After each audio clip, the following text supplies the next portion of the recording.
Hello dear students, welcome in ASC starter. Dear students, ये जो आप पेजेस देख रहे हैं ना, ये 2020 का इंग्लिश का पेपर है। तो जैसे बच्चे जानना चाहते हैं कि सर पेपर हमारा इजी आएगा टफ आएगा, तो मैं आपको ये 2020 का पेपर दिखा रहा हूँ और मैं आपको बताऊँगा कि क्लास 12th का जो भी पेपर हुआ था ना इंग्लिश का, वो कैसा था। डियर स्टूडेंट्स, देखिए पैसेज जो होते हैं ना, एक तो नॉर्मली बहुत इजी आते हैं, दूसरी थोड़ी सी टफ आती है। बाकी अगर क्वेश्चन आंसर की बात करें तो आप 2020 के क्वेश्चन देख सकते हैं कैसे आए हैं, ठीक है। बाकी मैं आपको जो सीबीएसई का जो सैम्पल पेपर जो नया वाला आया, अगर उसको देखें तो कुछ जो इम्पोर्टेंट मुझे लगा ना, वो मैं आपसे शेयर करने जा रहा हूँ। उससे पहले कि आप जैसे ये क्वेश्चन है ना, ये जो बोर्ड में आया 2020 के पेपर में, इनको देखो, ये आपको आते हैं बिल्कुल ऐसे ही पेपर आएगा, इतना टफ नहीं आता, ठीक है। और ये वाला लेटर आया था, लेकिन आप ये लेटर बस ऐसे अगर देखना तो देख सकते हैं, लेकिन मैं आपको बताऊं कि इस बार जो आपका लेटर एक एडिटर वाला आ रहा है, एक कॉस्ट डिटेल वाला आ रहा है, ठीक है, और एक बिना एडिटर के कंप्लेंट वगैरह है ना, और एक ऑर्डर प्लेसमेंट वाला। तो ये चार है, तो आप दो जरूर कर लो, एडिटर और जो है कोर्स डिटेल के बारे में इंक्वायरी करने वाला, है ना। तो दोनों की वीडियो बना रखी, वो देख लेना। देखिए पहला जो मैं आपको बताने जा रहा हूँ, ध्यान सुनिए। अगर एग्ज़ाम में लिखा आ गया जस्टिफाई द टाइटल, ठीक है, कि जो टाइटल है, जैसे आपने लेसन पढ़ा होगा इंग्लिश में, प्रपोजल पढ़ा होगा नताल्या और लोमोव का, है ना। तो उसमें ये आगे की चैप्टर को जस्टिफाई करो कि इसका नाम प्रपोजल रखा गया, सही है गलत है।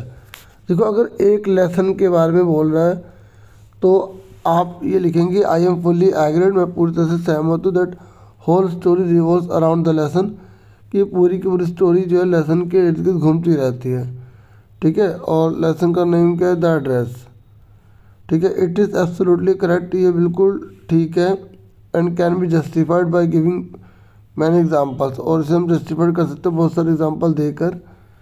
विच are shown in the lesson, जो लेसन में शो किया गया। तो आप यहाँ पर दो तीन एग्जाम्पल बता देंगे चैप्टर से रिलेटेड, एक भी बता सकते हैं। तो ये अबाउट चैप्टर के बारे में जो पता है, जो क्वेश्चन याद है वो लिख दो, ठीक है।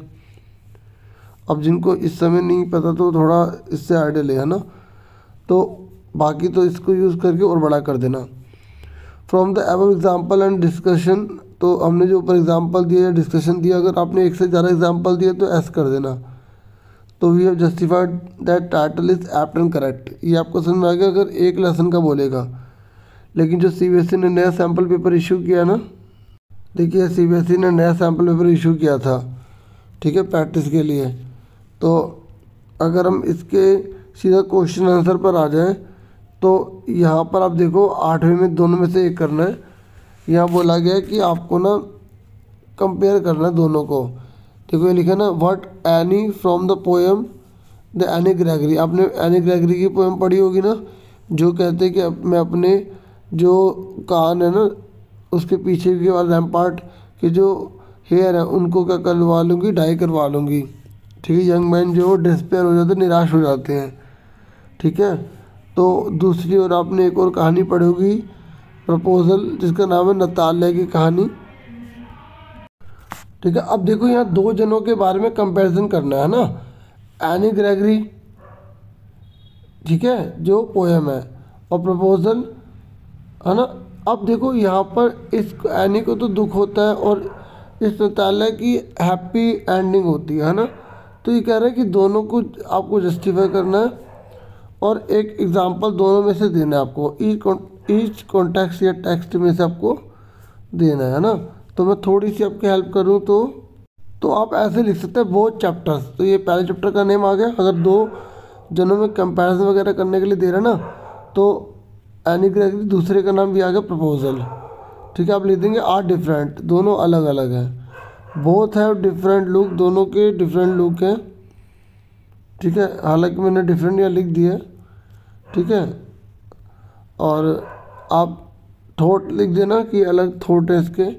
देखो वन गेट्स हैप्पी एंडिंग, एक की हैप्पी एंडिंग होती है, दूसरे की कुछ भी नहीं होता। तो मतलब अगर ऐसा कोई भी दो जनों के आ जाए ना, जैसे आपने टाइगर वाला पढ़ा होगा, टाइगर पोएम पढ़ी है ना, और दूसरा आपने जो ओटर का पढ़ा होगा, तो ये येलो टाइगर की को कुछ नहीं मिलता, जबकि इसकी हैप्पी एंडिंग होती है ओटर वाले की, है ना। तो इस तरीके से अगर कोई भी कंपैरिजन वाला आ जाए ना, तो ये 2-3 लाइन मैंने आपकी हेल्प के लिए लिखी है, ठीक है। तो happy ending another get nothing when we see, तो यहाँ पे फर्स्ट वाले के बारे में लिख देना, उस मतलब जो फर्स्ट वाले चैप्टर्स के बारे में, मतलब उसका टाइटल वगैरह। और on the other hand when we see, फिर ये दूसरे वाले चैप्टर का नाम आ जाएगा। तो मतलब देखो, जैसे हम जब एनी गैगरी को देखते हैं, ठीक है, तो ये पाते हैं, थोड़ा सा लिखना पड़ेगा आपको। और जब हम दूसरे चैप्टर का नेम आएगा फिर इसको देखते हैं, तो ये पाते हैं। तो इस तरीके से आप कंपैरिजन कर देना, ठीक है। उसके बाद सुनो, देखिए यहाँ तक आपको समझ में आ गया, और फिर ना थोड़ा बहुत दोनों के बारे में और बता देना, और फिर लास्ट में लिख देना from our discussion and example we have justified them, हम दोनों को जस्टिफाइड कर चुके हैं। तो मतलब मैंने ये लाइन इसलिए बताई है कि अगर कोई भी आ गया ना, दो जनों के बीच में कंपैरिजन कर रहा है, तो ये आप सब में लिख सकते हैं, ठीक है। शादी कोई होगा जिसमें ना लिख पाए, ठीक है, यहाँ पर पहले वाले के बारे में लिख देना, फिर दूसरे वाले के बारे में, फिर उसके बाद दोनों के बारे में दोबारा से बता देना, भले आप अलग पैराग्राफ में बताओ, और लास्ट में लाइन लिख देना। तो इस तरीके से अगर कंपैरिजन के रूप में आ गया कोई भी क्वेश्चन किन्हीं भी 2 चैप्टर्स का, तो ये लाइंस आप लिख लेंगे, ठीक है। और अगर एक लेसन का आया तो आप ऐसे लिख देंगे, ठीक है। सुन रहे ना मेरी बात, अगर एक लेसन को जस्टिफाई करने के लिए आए तो ऐसे लिखना है, 2 जनों को आएगा तो वैसा लिखना है, ठीक है। तो क्वेश्चन आपको पढ़ना पड़ेगा। यहाँ पे कंपेयर वाला है ना, तो मैंने आपको ये दिखा दिया, ठीक है। तो जैसे यहाँ पर ये देखो, यहाँ पर लिखना explain how the setting of a story और poem can enhance its plot with reference. तो यहाँ पर डस्ट ऑफ स्नो और टी फ्रॉम आसाम के बारे में हम यहाँ पे कॉन्ट्रास्ट या जो भी आप स्टोरी के बारे में एनहांस करते हैं, जो बताते हैं, तो आप इस तरीके से दोनों के बारे में लिख देना, ठीक है। तो आप जैसे अब देखो, दोनों में डस्ट ऑफ स्नो, यहाँ पर पोइट का टाइम बच गया था, सेव हो गया था टाइम, और यहाँ पर प्रंजोल जो राजवीर को लेके गया था ना, तो राजवीर को भी अच्छा लगा। तो ये दोनों का ही जो है ना सेम से मतलब बेनिफिट हुआ है।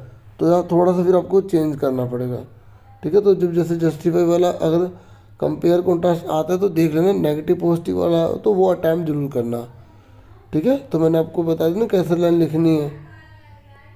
अब यहाँ जस्टिफाई लिखा तो ये नहीं है कि आप वो लाइन इसमें लिख देंगे, यहाँ बोल रहा है कि जो तहसीलदार है ना, एक्चुअल में उसने भोली की लाइफ को चेंज करने में हेल्प करी है, ठीक है। तो थोड़ी बहुत एक आधी लाइन तो वैसे लिख लोगे, ठीक है, लेकिन लेसन वगैरह मत लिखना, वहाँ पे तहसीलदार ने जस्ट करा उसकी हेल्प, ठीक है। तो आपको उसके अकॉर्डिंग थोड़ा सा चेंज करना पड़ेगा, ओके। मान लो क्वेश्चन आंसर में स्पीच बोले कि जैसे आपने DOE का सैम्पल पेपर देखा होगा, ठीक है। तो उसमें एक क्वेश्चन में ये दिया गया था कि आप जो है ना मोटिवेटर हैं, ठीक है। आप जैसे बच्चों को मोटिवेट कर रहे हैं, जैसे एनी ग्रेगरी में वो कहते हैं मैं बाल में हनी कलर करवा लूँगी। तो अब आप युवा पीढ़ी को ना कैसे मोटिवेट करेंगे। तो ये क्वेश्चन आंसर जो 8 नंबर पे जैसा भी जस्टिफाई दिखाया था ना, ऐसे अगर स्पीच लिखा हुआ आ जाए तो ये लाइन आप सब में सेम लिख के और जिस टॉपिक के ऊपर वो लिख के थोड़ा सा बता के ये लास्ट पे एंड कर देंगे, ठीक है। सुन रहे मेरी बात, मैं क्वेश्चन दिखा रहा था थोड़ा और क्लियर हो जाएगा। जैसे आप इधर देखिए, ये लिखा है ना कि आप मोटिवेशनल स्पीकर हैं, तो आपको शॉर्ट स्पीच देनी है। तो ये इस तरीके से यहाँ पे हेल्प दे रखी है ना, आप चाहे तो ये लाइन यूज़ कर सकते हैं, ठीक है। नहीं तो जो मैंने अभी आपको बताई है सिंपल, आप ये यूज़ कर दें, टाइटल लिखे बीच में जो चैप्टर से रिलेटेड पता है वो लिख दो। बाकी जिनको जैसे उस टॉपिक के बारे में पता तो वो वही मेंशन करेंगे, बाकी नंबर अच्छा मिल जाए, मैं इसलिए कोशिश कर रहा हूँ ताकि आप कोई बच्चा फेल ना हो, ठीक है। तो लास्ट में लाइन लिख देंगे पॉजिटिव रिस्पॉन्स जो है ना मैंने दिए हैं और सबको बेनिफिट मिलेगा इसका, इस बात से, इस हिसाब से, ठीक है। तो ये हो गया, समझ में आ गया कि इसको कैसे अप्लाई करना है, ओके। एक और देख लो, अब जैसे यहाँ पे क्वेश्चन दे रखा है कि मिजबिल और टाइगर है ना, तो उन दोनों को ह्यूमन ने पाला है।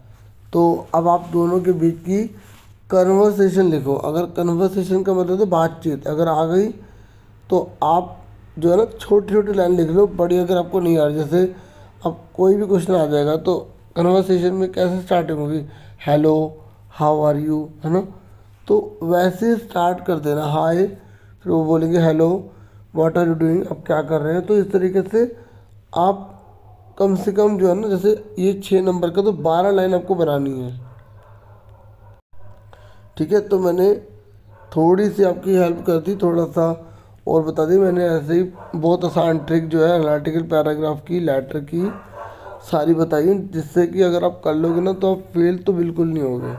और जिन बच्चों को आता है थोड़ा, इनसे मतलब इस वीडियो को देखा तो उनको और अच्छे से बेनिफिट मिल जाएगा। तो बस आज की वीडियो में इतना ही। Thank you for watching and listening carefully. Take care students.